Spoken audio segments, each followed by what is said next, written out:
Buenas noches, buenas tardes, good evening, good evening. I got a package in the mail today and I forgot I had ordered plants. So I placed an order for a bunch of plants because they were on sale, and it was an impulse buy. I got them from Proven Winners. They come like this in a box, and you basically have to unwrap them and soak them. Now, I mean, the sale price was like, I think it depends, but it's anywhere between like $9.99 and $14.99. Now, I usually buy my plants from a discount warehouse type nursery, and a Proven Winner shrub this size cost me $14.99. So I also order plants. I've started to order plants online. The latest order I made was from from Spring Hill Nurseries, and I haven't received all of them. I guess it's not time to plant, but this is where I got the oak leaf hydrangea. This is the snowflake oak leaf hydrangea. Pretty much, small container like that.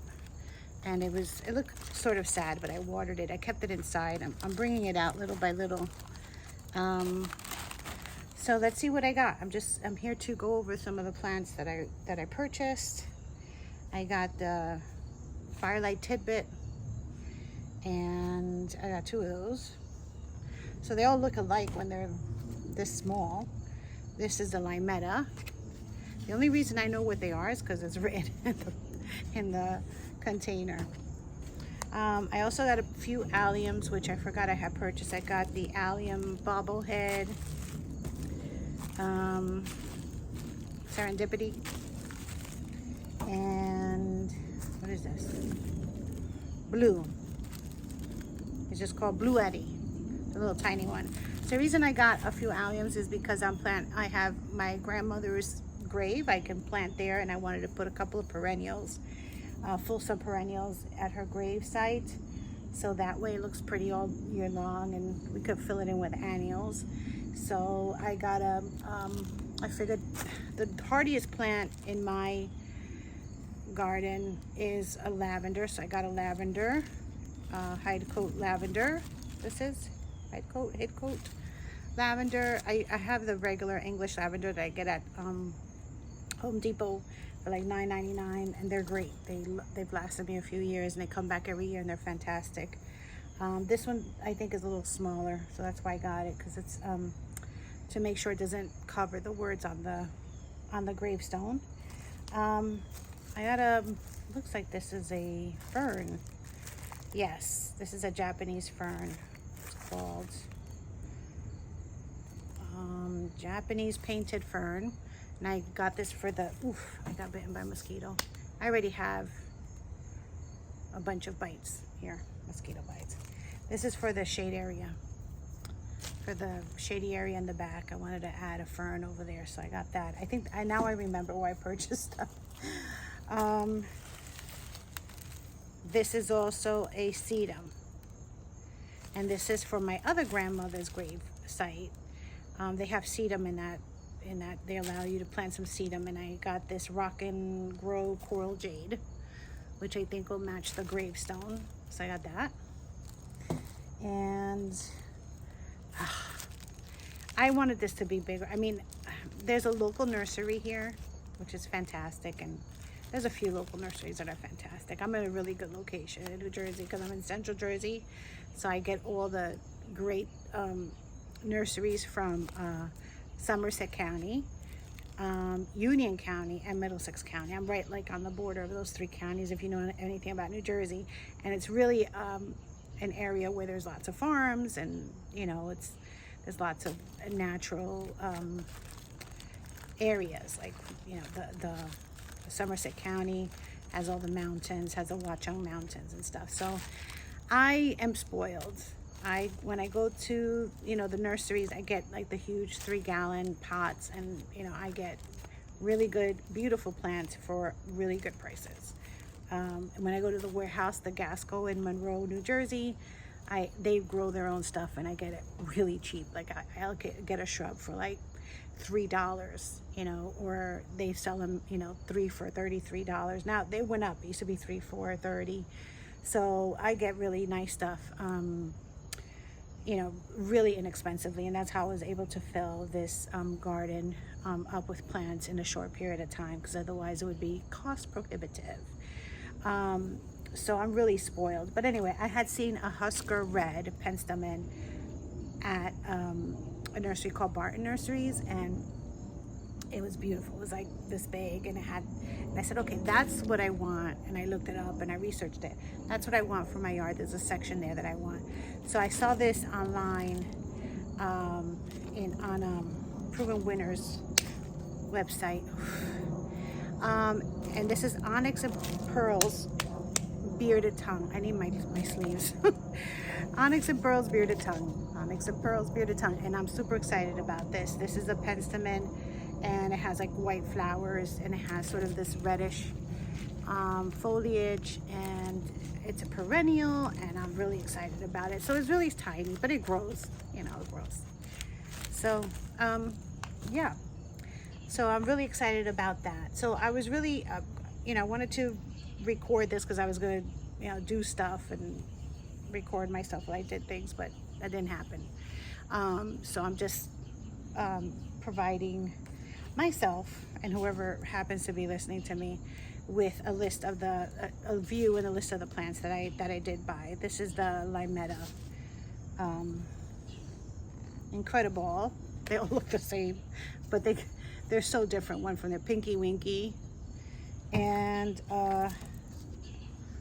let's see, Hydrangea Tidbit. Which was this one? There's also Tidbit, and the other ones haven't arrived yet. So I'm excited about putting these in. I cleaned up one section of the garden bed. I'm doing one panel at a time. Really didn't have time to do the whole thing. I moved some things around, so I'm excited. I probably will start tomorrow planting all these beautiful plants. And let me just turn around. So yeah, so this is all my stuff at my table, and I'll be planting all these out. I'm also learning how to propagate my own plants, so that way I don't have to continually purchase them. Either, you know, start them from seed, which I started some cosmos this year. That was my first time really succeeding at the cosmos. They're just blooming. I started some begonias, beautiful angel wing begonias from the actual tuber. You know, I started the vegetable gardening, which some of them were from seed, some of them were from, you know, the onion seed sets, or the, you know, the potato. So it's been really exciting, just this whole process of learning how to garden, and you know, and just figuring out how to best do it on a budget. And it hasn't really been that easy, but I set aside a little budget for myself to spend every month on plants, and I'm trying to stick to it, because otherwise it can go really overboard. So for now, whenever I catch a sale, such as the Proven Winner sale, I grabbed it, and they gave me I guess because I ordered a bunch of stuff and I signed up for their mailing, they gave me a little Garden Simplify little catalog. So this is exciting. You know, I always like this print stuff. It's really exciting to look at it.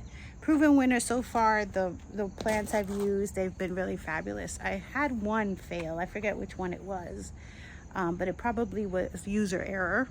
I probably didn't water it enough. But for the most part, they've been great. I also like the Southern Living, the Monrovia. All of them are fantastic. I get them at the big box stores. Walmart has become my favorite spot to shop, just because the prices are fantastic, and it's local. And I go and I check out the plant to make sure it's a nice looking plant, and and that it's that it's, you know, healthy. And so it, you know, and then you get these great sales whenever they want to get rid of all their inventory. So it's been a lot of fun trying to figure out how to do this and planning out what plants I like, what colors. And you know, the learning process in and of itself is just trial and error. And I'm so glad I started doing this, and it's really been therapeutic for me in so many different ways.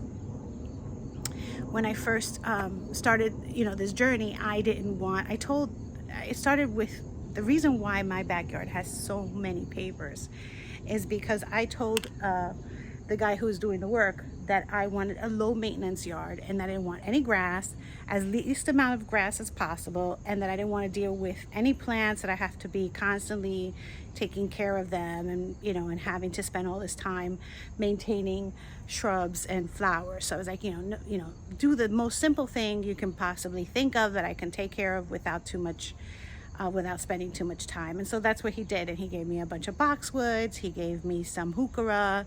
What else did he plant for me? I think that was it, boxwoods and heuchera. He did, and then he did a little something in the front yard because I was like, I don't know about garden beds. So he did a little garden bed, and he planted a few.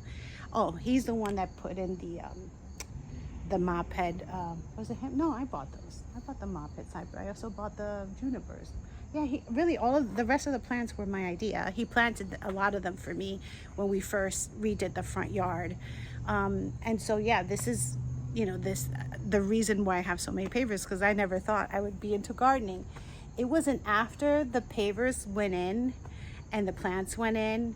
I actually started a little bit in the front yard. I started like adding a couple of plants because I wanted more color during the different seasons. And you know, I started seeing other people's yards and I'm like, oh, that looks pretty. I'm gonna try that. And that's how it started, little by little. And then finally, when I did the backyard, I only had these two beds, the two beds next to the these two beds here next to the stairs. This was a flat, and he created this second level and put the fire pit down there. I didn't want a pool because pools are too much work. So I still don't regret that decision. Have a local pool if I want to go a pool like over there, you know, instead of spending, you know, all this time working on a pool that nobody's really going to use. So yeah, so I had these two garden beds. That was it. I didn't have, and I think I had the back one, and I didn't have anything else. I just that was it. And so I went to this, you know, someone I met actually at Home Depot said, oh, go to this place called Gasco's. It's a lot cheaper. You can get, if you're going to get annuals, you could get them really cheap. You know, you get this huge tray of 48 for really inexpensive. Like at the time, I think they were like $10. Now they went up to 12. And then I started seeing the shrubs, and I started researching all the different plants, figuring out, you know, the light, you know, the needs as far as, you know, water and light, and, you know, how much, you know, how my property is laid out.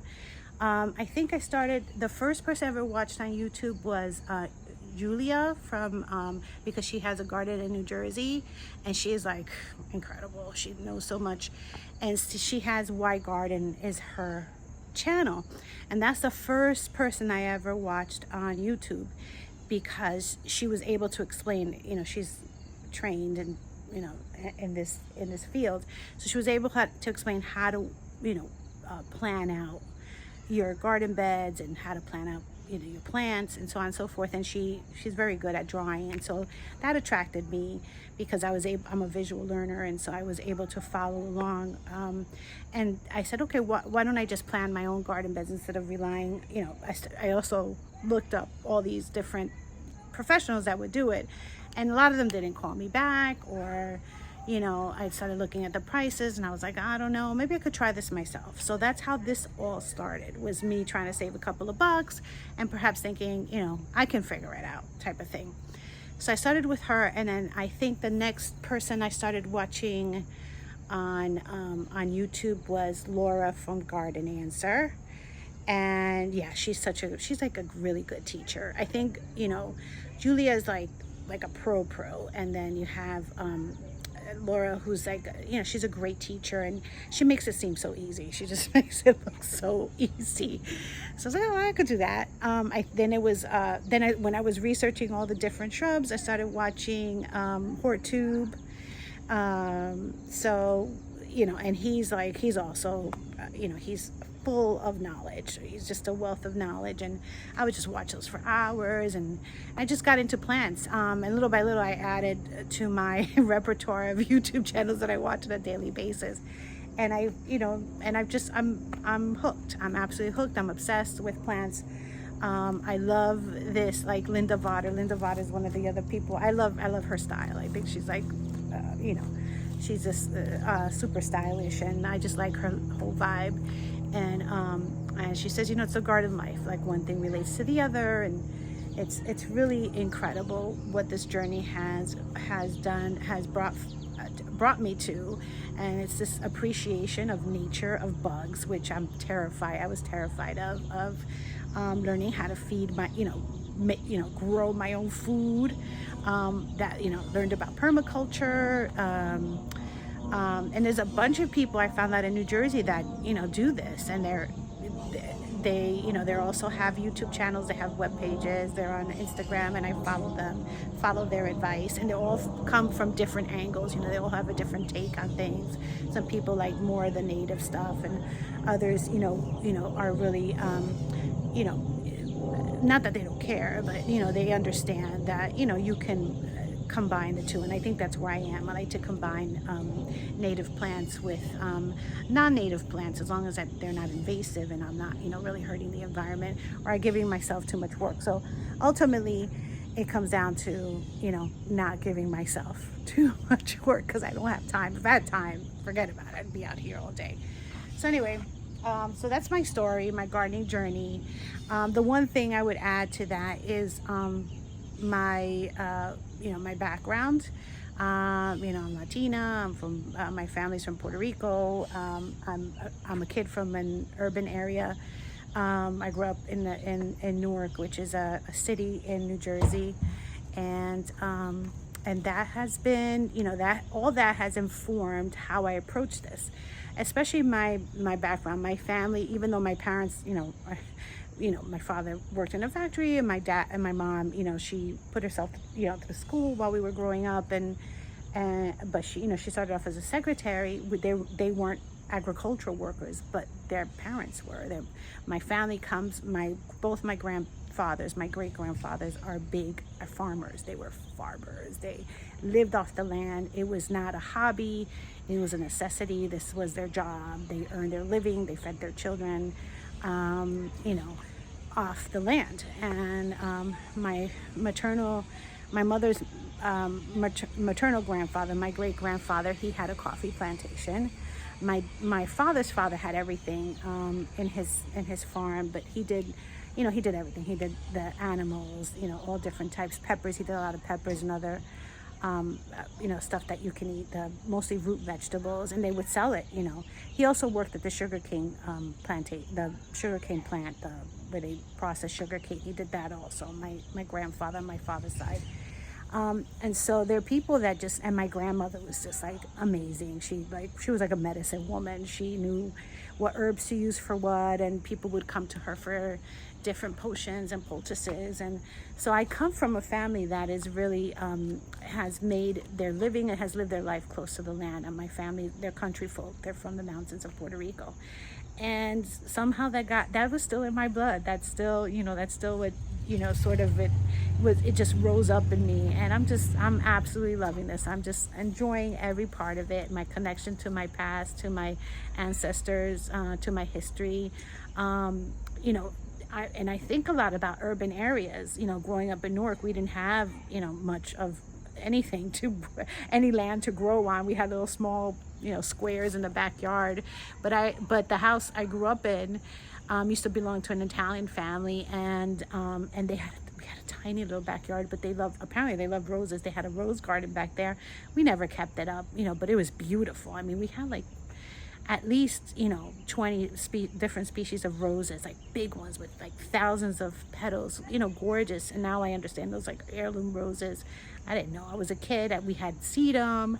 I remember the leaves of the sedum were so big, I would write on them, and I would write little notes, and I'd leave them around, like if I put them in a mailbox. And I would just spend hours in my backyard playing among the roses, the sedum, the other plants that were there. I didn't know what they were, but I felt like I had read the secret garden, and I felt like I was in my secret garden. So I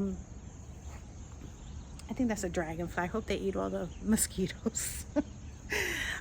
So yeah, so now I am in my garden, my secret garden, because it's not that secret. My neighbors are all over the place, but you know, it's my own little spot of heaven, my little place to sort of evolve, you know, spiritually, physically. It's great exercise, and so happy about it. So that's my story. I decided to come on and talk about that a little bit today, and that's it. Buenas noches. Good night. I'm ready to have dinner and start my weekend. Adios.